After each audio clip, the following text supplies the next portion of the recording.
All right, so today's video, we're going to be watching a gold 2 DPS on PC playing Vendetta. Now, I will admit, I still have to learn Vendetta myself, so this will be more of just seeing how Vendetta plays, and I'll give some tips if I see any. And they say, hey, I was loving the new agent, Vendetta, during the test week, and was very excited to be playing her in comp.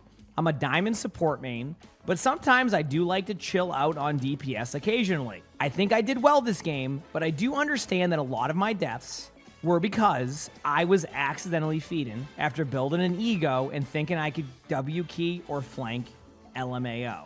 You were accidentally feeding? Me too. Not because I was doing good, because I feel I play better if I just assume I'm better. It works for me when I play Ashe. This game was pretty fun, so I didn't really mind the outcome. I'm mainly sad my play of the game was taken, but I somehow managed to unlock both sprays this game without knowing what the achievements were.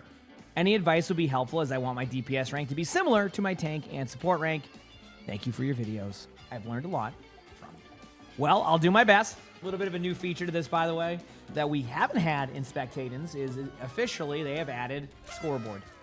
I can now officially see the scoreboard in these games, chat. Again, I will say I'm not the best Vendetta, so like I'm going to go based off of just maybe your approach to how you do things. I can already see a problem already. So Vendetta is a hero that you want to kind of hide, and I think people are playing a lot of already up front with their team like you're playing Cassidy. And I want to see more of this approach and less of the, like this flank and like all that than like just standing with your team. All right, here we go. All right, you going up in the air? Well, you just missed right there, so that's... Yeah, you just missed. I think it's fine to engage up like that. Yeah, that was... Okay, so I'm just going to pause right away. You need to prioritize, like, going for health packs and things like that. Like, so, like, the Vendetta playstyle should be very similar to how you would, like, play a Genji, a Tracer, a hero that you don't always want to be with your team, and you don't always want to just, like, rely on your teammates to heal you. So use your mobility to get out and get, like, healed or something like that, right? Or, like, go to a health pack, that is. Excuse me. You went back to your team. But go to, like, a health pack. Like, don't just go directly back to your team. If you keep doing that same rotation, you're just not going to be playing the hero to the value you need to. Like, a lot of the time, you just need to... Eventually, I don't think it'll happen yet, but I think eventually Vendetta will be one of those heroes that just starts to, like, one-shot people by surprise and not just run into people. So, like, you got to be careful of just, like, basically jumping into their team and then being able to have full vision. Which, your engagement on the Ana was great. You just missed your down swing. Also, bit of a note here for anybody. I forgot to mention this because a little bit of a tip already for anybody. If you are a hero with mobility, Diva for an example, Winston jump in, anything. If you're up in the air, when the overhead swing hits you, and it can be like if they go into the air and come down on the ground like that, it will knock you out of the air. Let's say that you throw the sword into the sky and you come down, it will knock somebody down. So you can get CC'd a lot. So be careful of that, like to use a cooldown around Vendetta, because you could basically just lose that cooldown and get stuck. So this is better. I see this is a better approach. You're kind of playing, you're hiding, you're not showing where you're at. I like this. All right, let's see.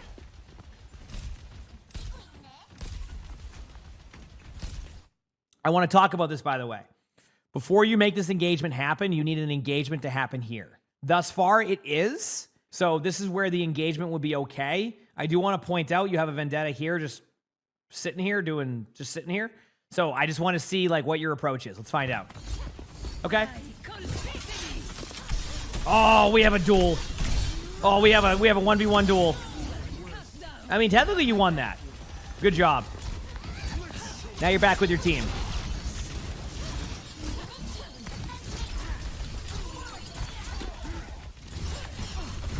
Oh, that's going to be good. Nice. Also, playing tank against Vendetta can be something. You can block that. You can't, like, don't stand next to it, but you could technically survive a D.Va ult if you're on the outside of it. All right, good kills. Okay, that was kind of cool. Nice job. Also, did I hear that they buffed Vendetta yesterday or something? Is that true? Like, Vendetta got buffed when I went to bed. They hotfix buffed him? Yeah. What was Vendetta's win rate? Was it super low? I didn't see.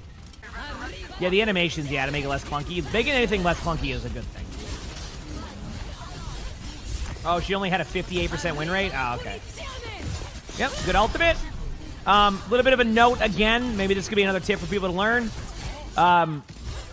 Vendetta's stuff goes through like bubbles and stuff too. So what I mean by I kept doing this thing yesterday when I was playing Zarya, where I would try to bubble off the ultimate. It just destroys the bubble and it does the damage. If you're a Zarya player and you're trying to survive the ultimate and save your teammates with that, good luck. It doesn't save them. You just die to them. Well, here's a scoreboard so far, by the way. See, you're 6-2. You're doing about the same amount of damage as the other Vendetta. So there you go. So you're on track. You're on track. Yeah, it ignores overshield too. Yep. So if you use beat, things like that. It destroys bubble, then applies full damage. So yeah. So just a little bit of a note. Okay, you're going over to the left here. Over some long range. Now the range on that's a little bit different now, right? They did nerf that slightly.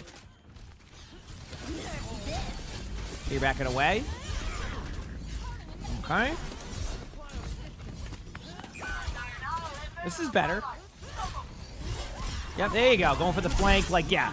Nice job. That's what I mean, by the way, chat. You see that kind of like backline assassin? Rather than just like play Vendetta like you're playing Cassidy, that's going to be a huge part of that approach. Nice job. Like, you see how you're in these team fights after the fight engages? This is good. Because they can't really focus on you, so you get a lot of free damage initially, and then you can kind of play around that after. So, not bad.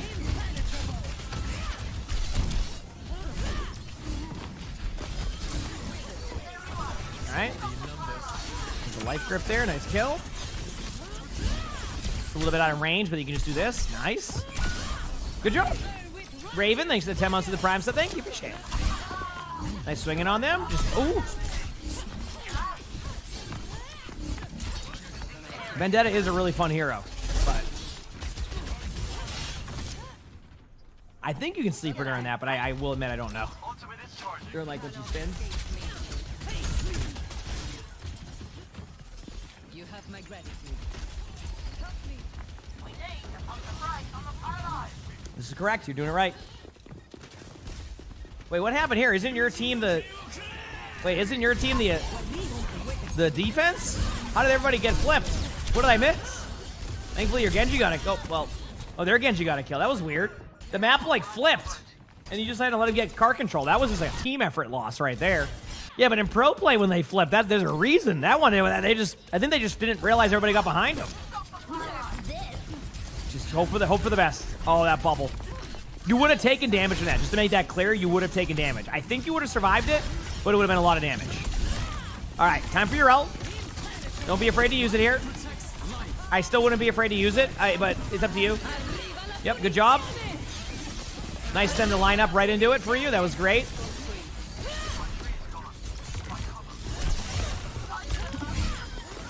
Okay, so I want to talk about an approach after this. All right, we're going to pause. This goes for any rank, any hero, anything. There's 30 seconds left on the clock. The only way you lose this is by standing still on the cart. You need to, this is just the opportunity for everybody on the team to go set up somewhere, okay? So you don't want everybody just to stand here on the cart, right? Right away, you won the team fight. It's a team kill. It's verified. No one can back cap. Go up here or something. Go like right here. Get set up, right? Go here and wait. So when they come over here, here's the biggest key to winning these maps. It happens so much. You need to get cooldowns out early. If you get the cooldowns out early from the other team, it becomes a much easier team fight. But what people do is they just go AFK on the cart, wait for the next team fight, and then they have all of their utility, all of their cooldowns ready to go. But if you go up there and you start doing a little bit of poke damage, okay, you get a Genji deflect out. Genji can't farm, out for a little bit. Moira uses Fade. Juno uses a speed ring. Like, all these things happen, right? They'd have to slow down their play for a second because your team is poking them out. So we'll see what happens. We'll see if you end up doing that. I don't know what happens next, but we'll see. All right. So you're standing still AFK on the cart. Your Winston standing still AFK on the cart. Your Moira and Lifeweaver are in the exact same spots. The only person up there spamming is Junkrat. Now it's been 12 seconds later since you won the team fight, and now you're setting up finally. Well, what happens? Already lost your timing. The Diva has made it here already again. Diva's on their own, but you've lost the timing to get way ahead of this, to be able to go over here. Now maybe you can still get a kill on this backline here, but again, if you didn't set up. So now we'll see what happens.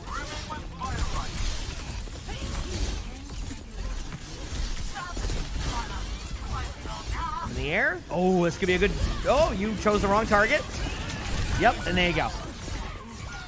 The point being is if you start further up here as a team and you don't just stay AFK in the cart, you will win this team fight, or you'll have a much closer of a team fight. Instead, you engage too late, you end up in the middle of their team, you miss your sword at that point, and here we are, third point.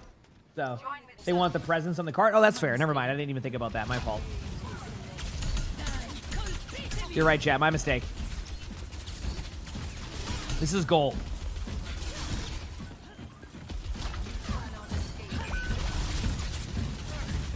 Oh, I got your Junkrat. Remember, you can go up top right or something.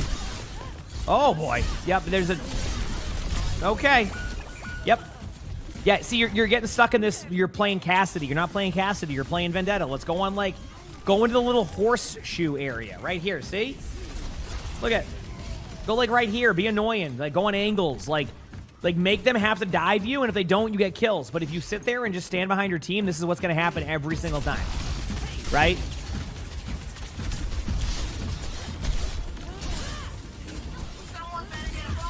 Oh, thankfully, a diva has decided to go into your team. Nice damage there on the Moira. Good job.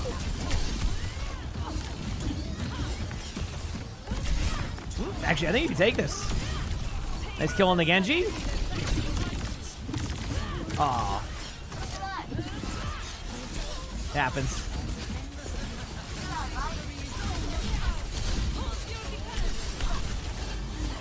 You always combo your abilities in Vendetta? That's something I won't be able to answer yet. I imagine you don't want to spam all your abilities, but I don't know the combos, so maybe there's a combo that is just like a one-shot. I don't know. This is going to be a good kill because no one's going to know where it is. Yeah. Nice help. Good play. Good job. I think Vendetta Ultimate's going to get a lot more value early on, and then eventually it's going to be a lot easier to deal with, or it just ends up being a dominant ultimate you can't do much about. It's still yet to be seen. It is still yet to be seen on that one. We'll find out as we go. You know? Yeah, Vendetta and OWCS could be good because of, like, the teamwork is going to be so good. Okay. Go top right. Just to set up for something. I'll see how it goes, but I think if you can get behind them, yeah, there you go. Good job. Yep. I wanted you to go a little bit further top right, but I'll take that. Right idea.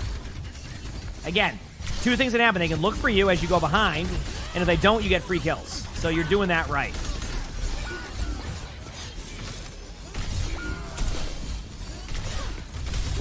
Okay. A lot of standing around. It's okay once you get back to full HP to go do that same thing. The idea is to bait them to look at you. Huge.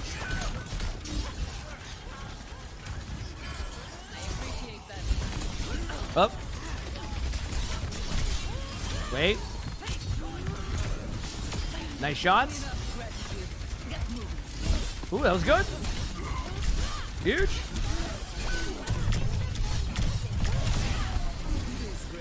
All right, so everything was good there. Good place.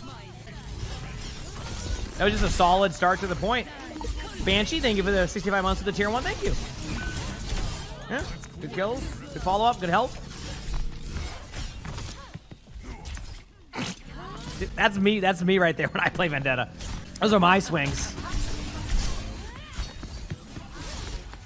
What a duel! But you have this. You have the support with you. Yeah. Okay, not bad.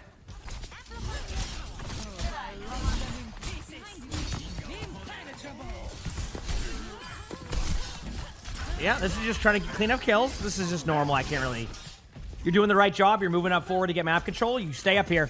Stay up here. You killed the Mercy. You have a numbers advantage. Don't go to the cart. But there's going to be 2 team fights anyway, so keep the map control. You're doing a good job here. Hopefully no one on your team falls back to cart to get 3 on there, because no matter what, there's going to be multiple team fights. Remember, chat, let's talk about this. One of the easiest ways to decide if you need 1 on card, 3 on card, etc., is based off of where the next team fight's going to be. Okay, so because you didn't get the extra snowball kill right there, you don't need 3 on card. They're going to engage no matter what around this area, no matter what. So what you do is you use the map opportunity, like this opportunity to set up, rather than just to go 3 on card. Your teammates all fell back. Now they're going up now after you lost somebody. But 3 people had just or 2 people went back to cards, and Yada has to push it. Someone needs to push it, right? So the idea is that your next team fight will be around here, and you need to basically win that team fight. If you win that team fight, then you can make a decision. Do you put 3 on cart? Well, if the cart's about here, then the answer is yes. If the card's here, you can go with about 1 or 2 on card again. It won't make a difference because the card will end up about here. Except in overtime. In overtime, that shifts, you'll probably get the point. So at this point, you leave the 1 on the cart, you send the whole team up, you get map control. Map control would be like here and here. So that way when they engage back up on their retake, so if you watch, they have to retake all the way from back here, you can engage them and stop them around here or disrupt them. If you do it correctly, what can happen here is you can disrupt them so much that they never get to here. The cart ends up to here, right? Because they can't really push in. You win this team fight because you set up with map control, and then now you win the whole point. That's how you snowball second. So we'll see what your teammates do after this, but you already kind of left your Junkrat alone, and now it's kind of like everybody's just standing around. So you might have already lost that opportunity, and I think you could have had an easy opportunity to get it because your team got mercy killed. Instead, you gave them a lot of opportunity to run back to the point, work together, and here we are. So looking at the scoreboard here, damage is keeping up with everybody. Everything's fine. This is normal. This is a normal scoreboard. Yeah.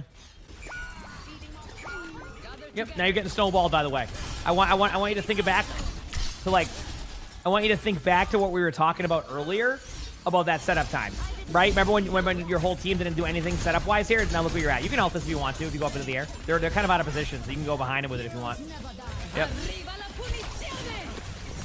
Great play. Excellent. Yep. Now their team made a mistake by getting too aggro. You go, what do you mean they made a mistake by getting too aggro? You like when players play aggressive. Let me ask you this question. You ready? What's better, chat? Playing at the choke here and getting them stuck here for a long time, or running through their spawn into open space and allowing for plays like that? So what you do in this situation is you actually play the choke, because not like here, you play like here. And again, yes, the Vendetta could have made the same play, but let me give you a counterpoint to that, right? If your team is set up better, your response to a Vendetta going in 1v5 there is a lot different. Instead, you took advantage of their bad position, great play by you, and you get the kills. But that play goes a lot differently if this team decides to hold the choke. So remember on King's Row, any map, one of the easiest ways to win maps is to hold chokes and understand where those chokes are at. I'll give you I'll kind of give you 2 examples of a good choke here to hold here. Maybe 3, actually. 1, hold on the outside here. Only thing you have to worry about is this doorway, or if they go for map control, this can be spotted, right? If you lose the team fight, you can hold here, okay? Okay, and now I'm going to show you why you hold here. You can start here, but I want to show you the rotation of King's Row here, okay?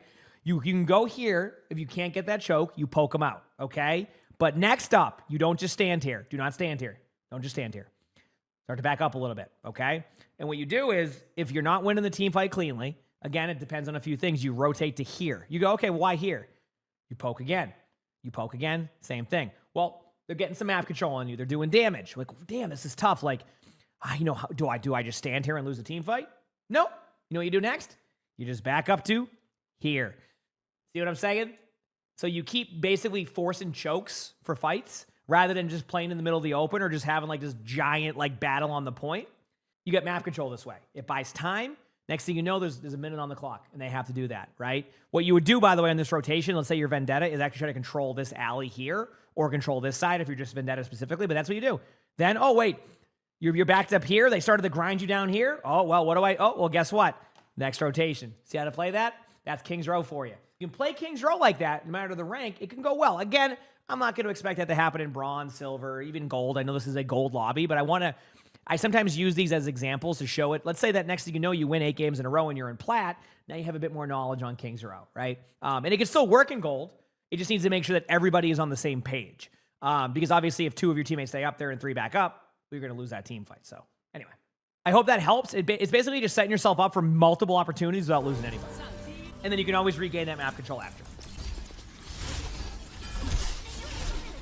Obviously, I know you're on attack, by the way. I just wanted to show that whole sequence. Good high ground control. A little bit late. Again, I think that they're allowed to have a little bit more of map control. I think you need to really recognize that denying like certain spots of the map are very important. And you have the right idea of going for the targets where they get the spots, but you should be the one at the spot, not them. If that makes sense. Like, they should be battling you for the spot, not vice versa, when you win a team fight like that. So, when it comes to a Vendetta dive-in as a support, should you be worried about healing them or just have them come back to you or be an LOS? I would say let the Vendetta come back to you. Always try to heal them, but don't get yourself killed because they're a mobile hero. Would you, like, if you're playing Ana, would you want to run in with your Tracer? Probably not. J-Train, thanks for the 26 months to tier 1 also. Thank you. That good ultimate there. You saw it coming. Obviously, back away if you can, but yeah. But yeah, I mean, thus far, I think your team has been a little bit stalled, and I think a lot of this was your team's reaction to winning team fights, straight up. I mean, like I said, stat line-wise, if you look here, you know, you're doing well. You have, you know, you're doing a lot of limbs, damage. Everybody's playing fine. Like, there's nothing here, like just so people know, like, people want to talk about scoreboards or something like that. This is normal. Again, I think in top 500, you might see a little bit lower death counts, but maybe people just want to understand scoreboard sometimes, but I look at this, I'm like, this is fine. You go, what do you mean? Junkrat has 12 deaths. That's fine. It's Junkrat. Junkrat is a burst damage kill, and this is still 12k damage to higher. That's normal. Like, a Junkrat is a Junkrat there. Now, again, I bet if I hit it on the other side when they weren't on attack, it was less deaths. This is normal. It's again, every rank will have, as you climb, the death count will go down there, but this is a gold game. That is good reaction. Their team does not know how to hold this, so they keep giving you free kills. That's why I wanted to show you that example. Having that knowledge would be good to have. I see you went with the perk that gives you this one. This is the one I would go with. It gives you like 8 of the passive instead of 5 or whatever. I don't know the exact details, but yep, there you go.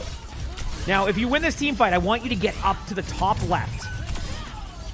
I think you're going to win it. Finish the cart. Get the kills. Perfect. Okay. Next step. And 3 on cart, 3 on cart, 3 on cart, 3 on cart for a second. And then I want you to go up to... Let me look. Keep 3. Keep 3. Keep 3. Keep 3. Trust me, keep 3.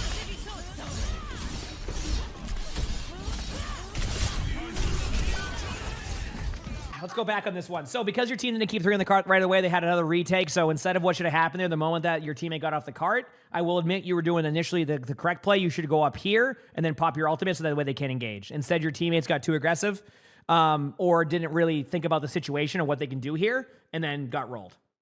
That's basically the best way to do it, yeah. If you've kept 3, I think there's a chance you get it. It was 4.4 meters. I think that would have been enough. But once your teammate left the cart, your Winston, what you want to do next is go up to here and just send it.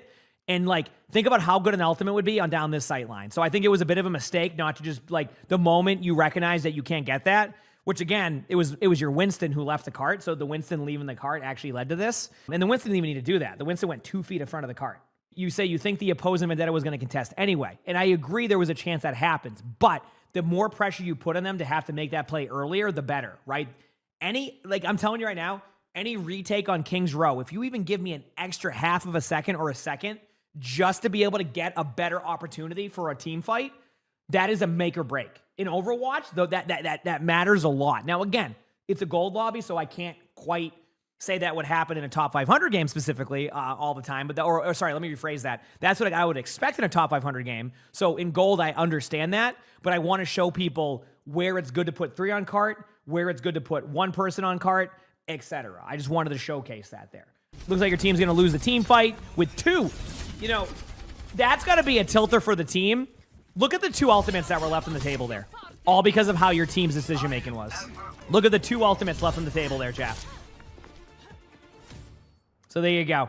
So basically, in my opinion, for your Vendetta gameplay, I can't comment too heavily on a lot of, like, the mechanical plays you should be making, the best combos, etc., right? That is something that's going to take some time for everybody to learn, including myself. I also need to learn that, just to make that very clear. But hopefully you kind of learned some of these plays that we were talking about. I really do think this is a situation of decision-making for your team. I felt like the difference in this game was not mechanics. It was not the other, you know, I think both teams are evenly matched. I really do believe that this was just, that you just didn't have the decision-making of your team led to some rough retakes or like rough just team fights that should have gone in your favor. So in the end here, I just want you to kind of look at some of the plays we mentioned, you know, going for the flanks a little bit more, not being like Cassidy. But on top of that, recognizing when it's a good opportunity to be aggressive. I think your setup times are a little bit rough. I think you can do more opportunity. I want you to practice something. Rather than stand on the cart after a team fight now, I want you to find the next step. Now, again, don't go and feed if you didn't get a team kill. But if you team wipe somebody or like you get like 4, I want you to start thinking about map control and more pressure that way rather than just standing there. And to the question, do I think it'd be better to leave 1 person on cart and push with the other 3 to push opposing spawns away so they can recontest? Yes and no. The only reason why that was a tough one to call was because not everybody was there in that situation. So I think when you're waiting on players to come back, and get in their spots, you leave 3 there. If everybody is there and ready to go, you get aggressive with the whole team. But again, it's a gold game. So I think in that situation, it's better to play for the cart at that point, as much as I hate to say that, than it is to go and do what you would normally do there, because it requires a lot of like poke. And again, it requires not feeding. And that's the problem. Truthfully, I would have liked to see the Junkrat and Vendetta be more aggressive with the ultimates. But I think that was a weird spot. But that's why I showed everything. I showed examples. So it's a very hindsight call because it could go either way. But hopefully everybody learned from how to approach that second point on King's Row. Outside of that, everything looked good. Again, scoreboard looks totally fine. This is a normal game of Overwatch for a long game like that. So good play around. Hopefully you can learn more and keep getting better. But it wasn't a bad game. So you got this. You absolutely got this. Like the video, make sure to like button, subscribe to the YouTube if you haven't, leave a comment. All that helps. If you want to submit your own, my Discord's where to do that. And if you like these spectators and want to keep learning more, we got other videos going to pop up right here. So click that video if you haven't. And with that being said, hope you all have an amazing day/night.